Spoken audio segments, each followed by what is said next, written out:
Hello friends, welcome back to സേറാസ് vlogs. നമ്മളിപ്പോൾ ഉള്ളത് വയനാട്ടിലാണ്. എന്നൂർ എന്ന് പറയുന്ന ഗ്രാമം കാണാൻ വേണ്ടി പോവാണ്. ആദ്യമായിട്ട് കൊണ്ട് കാർ പാർക്ക് ചെയ്തിട്ടുണ്ട് കേട്ടോ. അതിനുശേഷം ഇത് തൊട്ടടുത്ത് ചെറിയൊരു കട ഉണ്ട്. അപ്പോൾ ഇതെനിക്ക് എടുക്കാതിരിക്കാൻ തോന്നിയില്ല. അടിപൊളിയായിട്ട് കുറേ ഐറ്റംസ് അവിടെ ഇങ്ങനെ ഉപ്പിലിട്ട് വെച്ചിട്ടുണ്ട് കേട്ടോ.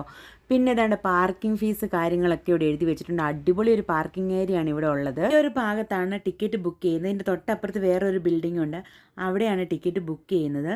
അതായത് www.ennuru.co.in എന്നുള്ള വെബ്സൈറ്റിൽ കൂടി നിങ്ങൾ ബുക്ക് ചെയ്യുന്നതായിരിക്കും കുറച്ചും കൂടി നല്ലത്.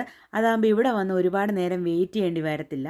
ഞങ്ങൾ വന്നത് നല്ല തിരക്കുള്ളൊരു ദിവസമായിരുന്നു. അതുകൊണ്ട് ഒരുപാട് നേരം, ഒരു 2.5 മണിക്കൂറോളം വെയിലത്ത് അവിടെ നിൽക്കേണ്ടി വന്നു.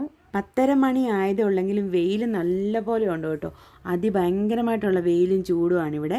അങ്ങനെ നമ്മൾ 2 കിലോമീറ്റർ യാത്ര ചെയ്താണ് മുകളിൽ വരേണ്ടത്. ഈ ഗ്രാമത്തിൻ്റെ ആ ഭാഗത്ത് എത്തിയിട്ടുണ്ട്. ഇതുപോലെയുള്ള ജീപ്പിൽ മാത്രമേ നമുക്ക് ഇങ്ങോട്ടേക്ക് വരാൻ കഴിയത്തുള്ളൂ. ജീപ്പ് സവാരി ഉണ്ട്. അവിടുന്ന് 2 കിലോമീറ്റർ യാത്ര ചെയ്ത് വേണം നമ്മളിവിടെ എത്താൻ. ഇവിടെ എൻട്രി ഫീസ് 100 രൂപയ്ക്ക് താഴെയുള്ളൂ ജീപ്പിനടക്കം. എല്ലാ ദിവസവും രാവിലെ 9 മണി മുതൽ വൈകുന്നേരം 5 മണി വരെയാണ് ഇവിടുത്തെ പ്രവേശന സമയം. ഇവിടെ നിന്നാണ് നമുക്ക് ടിക്കറ്റ് എടുക്കേണ്ടത്. ടിക്കറ്റ് എടുത്ത് നമുക്ക് അകത്തേക്ക് കയറാം. കേരളത്തിൻ്റെ ഗോത്ര വിഭാഗങ്ങളെക്കുറിച്ച് എല്ലാവരും മനസ്സിലാക്കുന്നതിനായിട്ട് കേരള സർക്കാർ നിർമ്മിച്ചിരിക്കുന്നതാണ് എന്നൂർ എന്ന് പറയുന്ന ഈ ഗോത്ര പൈതൃക ഗ്രാമം. അപ്പോൾ അതിൻ്റെ കാഴ്ചകളിലേക്ക് നമുക്ക് പോകാം. വയനാട്ടിലെ പൂക്കോട് എന്ന് പറയുന്ന സ്ഥലത്താണ് ഈ ഒരു ഗ്രാമം നിർമ്മിച്ചിട്ടുള്ളത്. ഒരു വലിയ കുന്നിൻ്റെ മുകളിലായിട്ട് ഏകദേശം 25 ഏക്കറിലാണ് ഇത് നിർമ്മിച്ചിരിക്കുന്നത്. കുറച്ചങ്ങോട്ട് നടക്കേണ്ടതായിട്ടുണ്ട്. നല്ല വെയിലുണ്ടെങ്കിലും ഇതൊരു ഉയർന്ന പ്രദേശമായതുകൊണ്ട് നല്ല രീതിയിൽ കാറ്റടിക്കുന്നുണ്ട്. അപ്പോൾ ആ കാറ്റ് കിട്ടുന്നതുകൊണ്ട് നമുക്ക് അത്രയ്ക്കൊരു ബുദ്ധിമുട്ട് തോന്നത്തില്ല.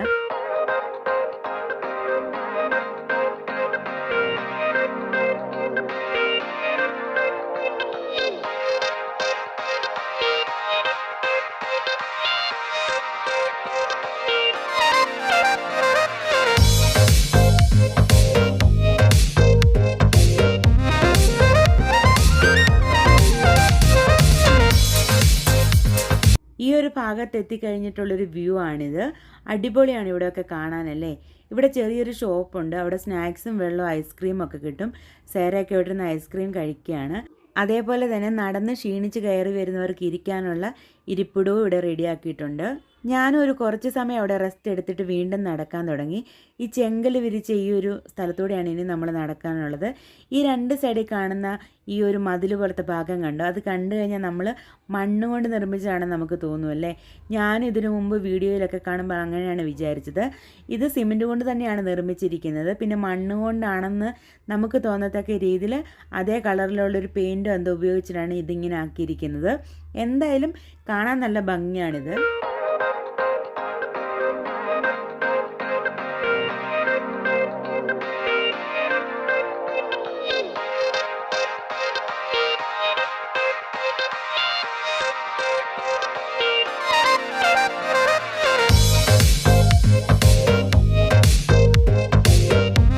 നമ്മളങ്ങനെ നടന്ന് ഏകദേശം ഒരു മുകൾ ഭാഗത്ത് എത്തിയുണ്ട്. ഇവിടെ ആളുകൾ കുറേ പേര് വിശ്രമിക്കുന്നുണ്ട് കേട്ടോ. അത്രയ്ക്കും വെയിലാണ് നടന്നു വരുന്ന വഴിക്ക്. എന്തായാലും ഈ ഒരു കയറ്റം കയറി നടക്കുമ്പോൾ ക്ഷീണിച്ച് പോകും ആളുകൾ. പിന്നെ നമുക്കിവിടെ നല്ലൊരു വ്യൂ കാണാൻ പറ്റും കേട്ടോ. അപ്പോൾ എല്ലാവരും അവിടെ നിന്ന് ഫോട്ടോ വീഡിയോ ഒക്കെ എടുക്കുന്നുണ്ട്. അപ്പോൾ ഞാനും അവിടെ പോയി നിന്ന് ഈ ഒരു വ്യൂ എടുക്കാമെന്ന് വിചാരിച്ചു. നമ്മളിങ്ങോട്ട് വന്ന് ജീപ്പ് തിരിച്ച് ആളുകളെയും കൊണ്ട് പോകുന്നത് കണ്ടോ. അത്രയും താഴെയാണതുള്ളത് കേട്ടോ. അപ്പോൾ നമ്മൾ അത്രയും ഉയരത്തിലാണ് നിൽക്കുന്നതെന്ന് മനസ്സിലായല്ലോ. പിന്നെ ഈ ഒരു ബിൽഡിങ്ങിൻ്റെ ഭിത്തിയിൽ ഇങ്ങനെ ഇവിടുത്തെ ഗോത്രവർഗ്ഗക്കാരുടെ ജീവിത രീതികളെക്കുറിച്ചുള്ള ചിത്രങ്ങളും കാര്യങ്ങളും ഒക്കെ എഴുതിയും വരച്ചൊക്കെ വെച്ചിട്ടുണ്ട്. അപ്പോൾ ഇതൊക്കെ കണ്ടിട്ട് സേറ എൻ്റെ അടുത്ത് ഓരോ ഡൗട്ട് ചോദിക്കുമ്പോൾ ഞാനത് പറഞ്ഞു കൊടുത്തുകൊണ്ട് നിൽക്കുകയാണ്. ഈ ഒരു ഭാഗത്ത് എത്തുമ്പോഴേക്കും നമുക്ക് ആ വീടുകളൊക്കെ കാണാൻ സാധിക്കുന്നുണ്ട്. അപ്പോൾ അങ്ങോട്ടേക്ക് എത്തണമെങ്കിൽ കുറച്ചും കൂടെ മുകളിലോട്ട് പോയിട്ട് വേണം ആ ഭാഗത്തേക്ക് പോകാൻ. അപ്പോൾ കയറി വരുന്ന ഭാഗത്ത് ഇതുപോലെ ചെറിയ ചെറിയ കടകളൊക്കെ ഉണ്ട് കേട്ടോ. വെള്ളമൊക്കെ കിട്ടും നമുക്ക് അവിടുന്ന്. ഉപ്പിലിട്ട സാധനങ്ങൾ ഇവിടുത്തെ ഒരു പ്രത്യേകതയാണ് കേട്ടോ. പിന്നെ മുളയരി പായസമൊക്കെ ഇവിടെ കിട്ടും. ഇനി നമ്മൾ പോകുന്നത് ട്രൈബൽ മാർക്കറ്റിലേക്കാണ് കേട്ടോ. അപ്പോൾ ട്രൈബൽ മാർക്കറ്റ് എന്ന് പറഞ്ഞ് ഇതുപോലെ ഒരു ബോർഡാണ് ഇവിടെ വെച്ചിരിക്കുന്നത്. അപ്പോൾ സേറ അവിടെ കയറി നിന്ന് അതിൻ്റെ അടുത്ത് നിന്നൊരു ഫോട്ടോ ഒക്കെ എടുത്തിട്ടുണ്ട്. അപ്പോൾ ആ മാർക്കറ്റിലേക്ക് പോയിട്ട് നമുക്ക് അവിടെ എന്തൊക്കെയാണ് കിട്ടുന്നതെന്ന് നോക്കാം.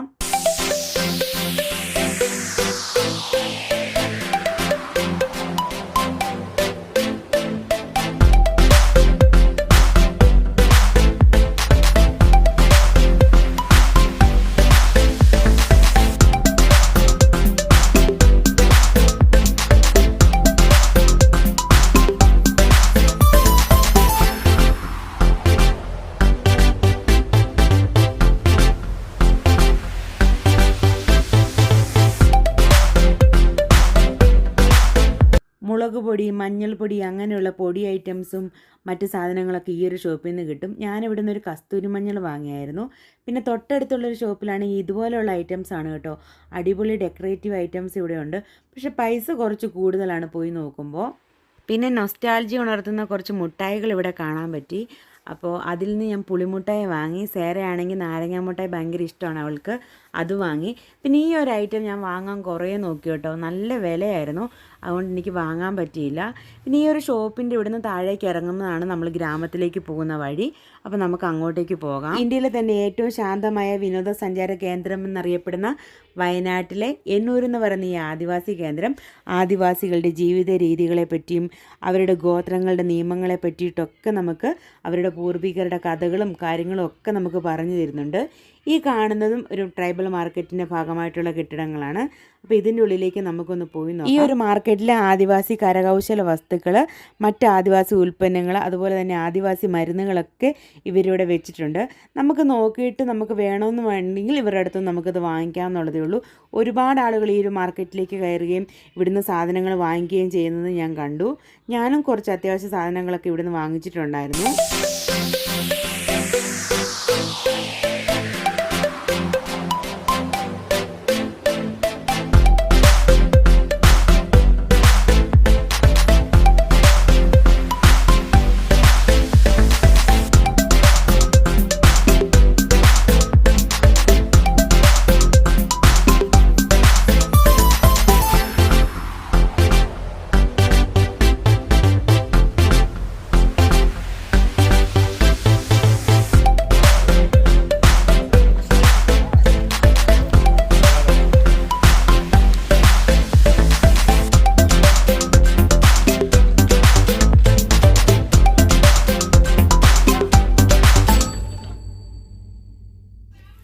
പട്ടികവർഗ വകുപ്പും ടൂറിസം വകുപ്പും കൂടെ ചേർന്ന് 10 കോടി രൂപയുടെ പദ്ധതിയാണ് ഈ എന്നൂർ എന്ന് പറയുന്ന ഗോത്ര പൈതൃക ഗ്രാമത്തിൽ ആവിഷ്കരിച്ചിട്ടുള്ളത്.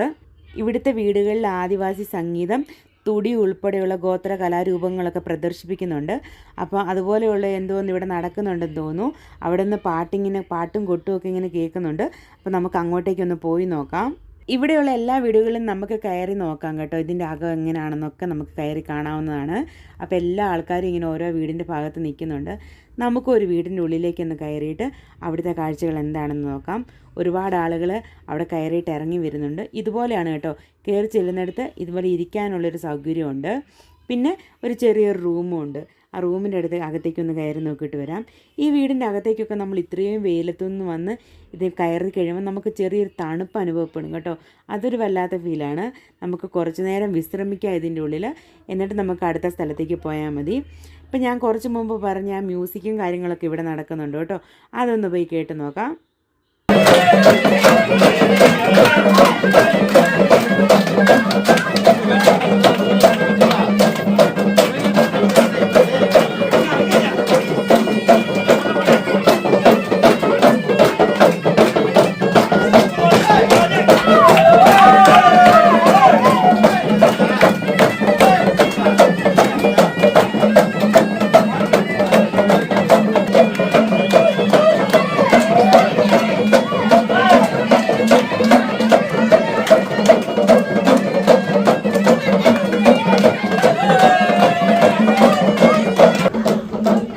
അവരുടെ ആ കൊട്ട് കേൾക്കുന്ന ഒരു പ്രത്യേക താളത്തിലാണ് അവരത് കൊട്ടുന്നതല്ലേ. അത് കാണുമ്പോൾ കാഴ്ചക്കാരായിട്ട് നിൽക്കുന്നവരെന്തായാലും അതിനൊപ്പം നിന്ന് ഡാൻസ് കളിക്കും.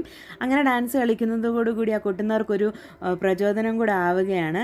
അടിപൊളിയാണ് അത് കണ്ടു നിൽക്കാൻ. ഒരുപാട് സമയം നമ്മളത് കണ്ടു നിന്ന് കേട്ടോ. എന്നിട്ട് നമ്മൾ അവിടെ നിന്ന് ഇറങ്ങി. ഇനി ഇതുപോലത്തെ ഒരുപാട് വീടുകൾ ഇവിടെ ഉണ്ട്. എല്ലാ വീടിൻ്റെ ഭാഗത്തേക്കൊന്നും ഞാൻ പോയില്ല, എങ്കിലും 1-2 വീടിൻ്റെ അടുത്ത് പോയിട്ട് ഫോട്ടോ വീഡിയോ ഒക്കെ എടുത്ത് വന്നു. വൈക്കോല് കൊണ്ട് മേൽക്കൂര നിർമ്മിച്ച ഈ ഒരു കുടിലിൻ്റെ കാഴ്ച എനിക്ക് ഒരുപാട് ഇഷ്ടമായി. കൊച്ചു കുട്ടികൾക്കും ഇതൊക്കെ കണ്ടിട്ട് കൗതുകം തന്നെ ആയിരിക്കാം. കാരണം സേറ എന്നോട് ഇതിനെപ്പറ്റി ഒരുപാട് കാര്യങ്ങൾ ഇങ്ങനെ സംശയം ചോദിക്കുന്നുണ്ട്. അപ്പോൾ അവൾക്കുള്ള അതിനുള്ള മറുപടികളൊക്കെ പറഞ്ഞു കൊടുത്ത് നമ്മളിങ്ങനെ നടക്കുകയാണ്. ഈ കാണുന്നതാണ് ഇവരുടെ നെല്ലുകുത്തുപുര എന്ന് പറയുന്നത്. ഒരുപക്ഷെ ഗോത്ര ഗ്രാമങ്ങളിലൊക്കെ ഇതുപോലെ ഒരു നെല്ലുകുത്തുപുര സെപ്പറേറ്റ് ആയിട്ട് കാണുമായിരിക്കും. അപ്പോൾ ഇങ്ങനെ വന്ന് ഇതൊക്കെ എനിക്ക് കാണാൻ പറ്റിയതിൽ എനിക്ക് ഒരുപാട് സന്തോഷമുണ്ട്. നമ്മൾ തിരിച്ചു പോവുകയാണ്. ഒരുപാട് ആളുകൾ തിരിച്ചു പോകുന്നതിനുള്ള ജീപ്പിനായിട്ട് വെയിറ്റ് ചെയ്ത് നിൽക്കുന്നു. അങ്ങനെ നമുക്കുള്ളൊരു ജീപ്പ് കിട്ടി കേട്ടോ. ഇത്തവണ ജീപ്പിൻ്റെ ഫ്രണ്ട് സീറ്റിൽ തന്നെ എനിക്ക് ഇരിക്കാൻ പറ്റി. അതുകൊണ്ട് കുറച്ച് വീഡിയോസൊക്കെ എടുക്കാമെന്ന് വിചാരിച്ചു. വയനാട്ടിലെ തന്നെ ഏറ്റവും പ്രധാനപ്പെട്ട ഒരു വിനോദസഞ്ചാര കേന്ദ്രമായിട്ട് മാറിയിരിക്കുകയാണ് ഇപ്പോൾ ഈ ഒരു എന്നൂർ എന്ന് പറയുന്ന ഈ ഒരു ഗോത്ര പൈതൃക ഗ്രാമം. അപ്പോൾ ഇങ്ങോട്ടേക്ക് വരാനുള്ള എയർപോർട്ട് എന്ന് പറഞ്ഞാൽ കോഴിക്കോട് എയർപോർട്ടിൽ നിന്ന് 70 കിലോമീറ്ററും കണ്ണൂർ ഇൻ്റർനാഷണൽ എയർപോർട്ടിൽ നിന്ന് 130 കിലോമീറ്ററുമാണ്. അതുപോലെ തന്നെ അടുത്ത railway station Koyilandy railway station 60 കിലോമീറ്ററും കോഴിക്കോട് റെയിൽവേ സ്റ്റേഷൻ 60 കിലോമീറ്ററുമാണ്. നമ്മളങ്ങനെ തിരിച്ചിവിടെ എത്തിയിട്ടുണ്ട് കേട്ടോ. ഇനിയും കുറച്ച് ആളുകൾ മുകളിലേക്ക് പോകാൻ വെയിറ്റ് ചെയ്തിരിക്കുന്നുണ്ട് ജീപ്പിനായിട്ട്. അപ്പോൾ അവരും പോയിട്ട് വരട്ടെ. ഇവിടെ നിന്ന് ഇറങ്ങിയപ്പോൾ നല്ല വിശപ്പായിരുന്നു കേട്ടോ. അങ്ങനെ നമ്മൾ എബ്രഹാം ഓസ്ലർ എന്ന് പറയുന്ന മൂവിയിലുള്ള വിൽട്ടൺ റെസ്റ്റോറൻറ്റിൽ കയറി അടിപൊളി ഫുഡൊക്കെ കഴിച്ചു. ആ ഒരു റെസ്റ്റോറൻറ്റ് ആ സിനിമയിലാണെന്ന് അറിയില്ലായിരുന്നു. അപ്പോൾ ഞാൻ ഷോർട്ട്സ് ഇട്ട സമയത്ത് ഒരാൾ കമൻറ്റ് ചെയ്തിട്ടുണ്ടായിരുന്നു എബ്രഹാം ഓസ്ലർ മൂവിയിലെ റെസ്റ്റോറൻറ്റ് എന്ന് പറഞ്ഞാൽ. അപ്പോഴാണ് ഞാൻ ഒന്നുകൂടെ ചെക്ക് ചെയ്ത് നോക്കിയപ്പോൾ മനസ്സിലായത് അത് ഒരുപാട് മിസ്സായി. കാരണം അന്നത്തെ യാത്രയിൽ ക്ഷീണിച്ച് ഒരുപാട് ടയേർഡായിട്ട് നമ്മൾ വന്നപ്പം അതൊന്നും നമുക്ക് ശ്രദ്ധിക്കാൻ പറ്റില്ല. പെട്ടെന്ന് ഫുഡ് കഴിച്ച് ഇറങ്ങണമെന്നുള്ള ചിന്തയേ ഉണ്ടായിരുന്നുള്ളൂ. വിൽട്ടൺ റെസ്റ്റോറൻറ്റിൽ നിന്ന് അടിപൊളി ഫുഡൊക്കെ കഴിച്ചിട്ട് നമ്മൾ വയനാടിനോട് ബൈ ബൈ പറഞ്ഞ് പോവുകയാണ്. അപ്പോൾ എന്നൂർ എന്ന് പറയുന്ന ഗ്രാമത്തിൻ്റെ വിശേഷങ്ങൾ നിങ്ങൾക്ക് ഇഷ്ടപ്പെട്ടെന്ന് വിചാരിക്കുന്നു. ഇഷ്ടപ്പെട്ടെങ്കിൽ ലൈക്ക് ചെയ്യാനും ഷെയർ ചെയ്യാനും മറക്കരുതേ. ചാനൽ സബ്സ്ക്രൈബ് ചെയ്യാതെ കാണുന്നവരാണെങ്കിൽ ഒന്ന് സബ്സ്ക്രൈബ് ചെയ്തേക്കണം. നിങ്ങൾ ഇത്ര നാൾ നിന്ന സപ്പോർട്ടിന് ഒരുപാട് നന്ദി. ഇനിയും തുടർന്ന് നിങ്ങളുടെ സപ്പോർട്ട് ഞാൻ പ്രതീക്ഷിക്കുന്നു. അപ്പം ഇനി അടുത്ത വിശേഷങ്ങൾ അടുത്ത വീഡിയോയിൽ കാണാം. അതുവരേക്കും ബൈ.